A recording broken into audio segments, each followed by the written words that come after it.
इस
क्रांति की धरती पे एक अनोखा कार्यक्रम युवा संसद का आयोजन हुआ। मैं मंचासी हमारे दल के सभी वरिष्ठ पदाधिकारी, विधायक नेता, सभी सम्मानित कार्यकर्ताओं को धन्यवाद देता हूं और बहुत दूर दूर से चल के आज आपके बीच अपनी बात रखने के लिए आपके निमंत्रण पर अन्य राजनीतिक दलों के युवा नेता, विधायक यहाँ पहुंचे हैं। बिहार से चल के आए हमारे विधायक, सीपीआई एमएल के, एनसीपी के राष्ट्रीय यूथ के अध्यक्ष अनुपम जी, जो युवा हल्ला बोल सामाजिक संगठन चलाते हैं। जहाँ कहीं भी उत्तर भारत में भर्ती की प्रक्रिया में जो अनियमितताएं होती है, जाति होती है, नौजवान विरोध करना चाहते हैं, तो शायद युवा हल्ला बोल उनकी प्रखर आवाज बनके वहां उनके बीच रहता है।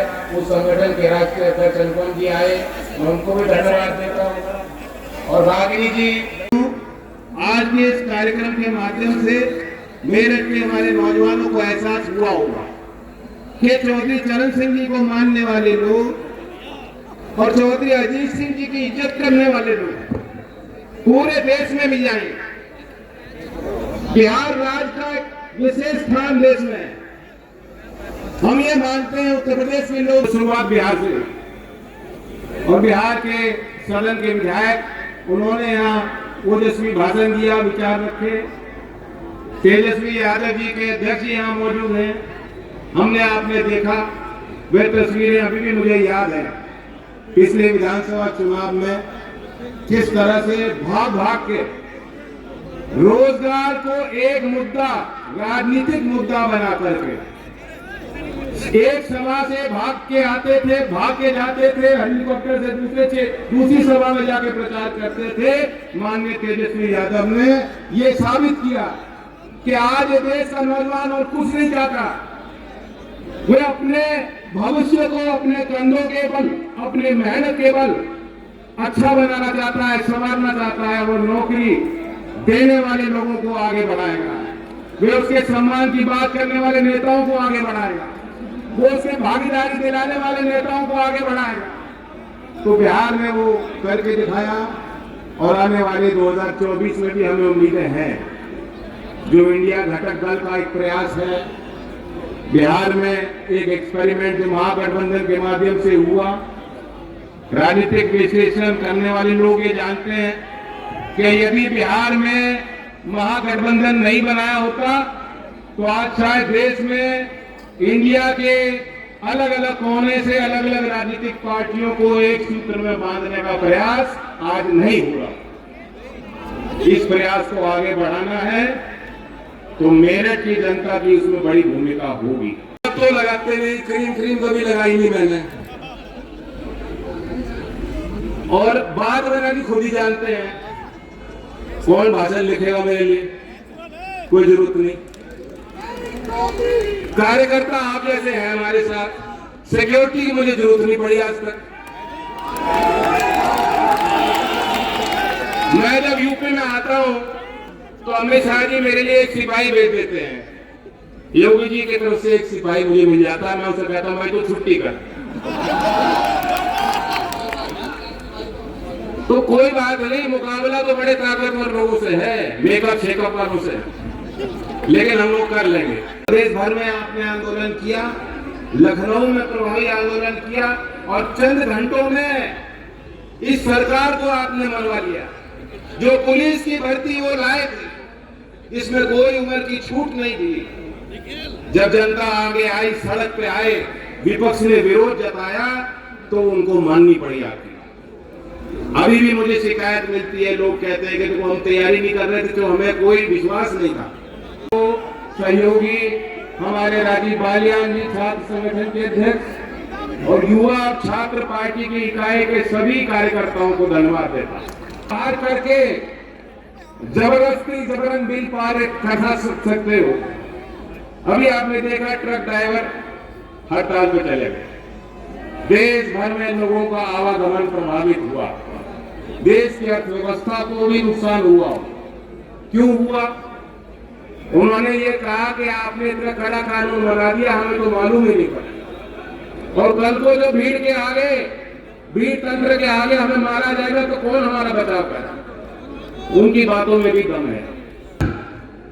एक अध्ययन के बाद गहरा अध्ययन होता, विचार होता, जो कानून को समझते हैं, हर क्षेत्र के लोग कानून से प्रभावित होते हैं, उनकी राय ली जाती, उसके बाद मशवरा के बाद कानून बनता तो वो एक सार्थक और प्रभावी कानून होता। लेकिन सारे सांसदों को बाहर करके, क्योंकि ये तानाशाही चाहते हैं, ये अपने इनके दिल में तानाशाही है, लोकशाही को नहीं समझते हैं लोग।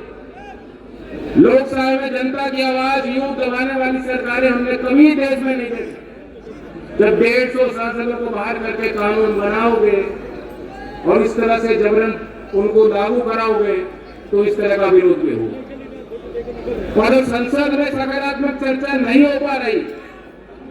जैसा कि अनुपम जी ने बताया, ये देश की आबादी की औसत आयु कितनी है जानते हैं?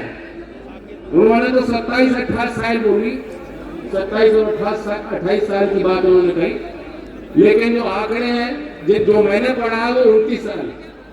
हम तो सेंसस के आधार पर बोलेंगे, तो सेंसस होगा तब पता लगेगा। पिछले सेंसस में और आंकड़ों के हिसाब से देश की आबादी की औसत आयु 29 वर्ष है, लेकिन विधान पालिकाओं में वही औसतन आयु 60 के करीब चली जाती है। तो जो सवाल इस संसद के माध्यम से उठाना चाहते थे, ये युवाओं का कार्यक्रम है, युवाओं के द्वारा संचालित कार्यक्रम है। हमारी पार्टी ने पहली बार इस कार्यक्रम का आयोजन किया और हमारे बड़े बड़े नेता पीछे रहे और आगे उन्होंने नौजवानों को करके कार्यक्रम को संचालन कराया, क्योंकि हम सबको एहसास होना चाहिए। ये जो लोग बोलते हैं कि जी देश में कोई विकल्प नहीं है, मोदी जी है, उनके सामने कोई है नहीं। 140 करोड़ देश में और कोई नेता नहीं है। ये देश में नाली का निर्माण होगा तो मोदी जी मुस्कुराते दिखाई देंगे। देश में पंचायत घर का निर्माण होगा तो थैंक यू मोदी जी बोला जाएगा।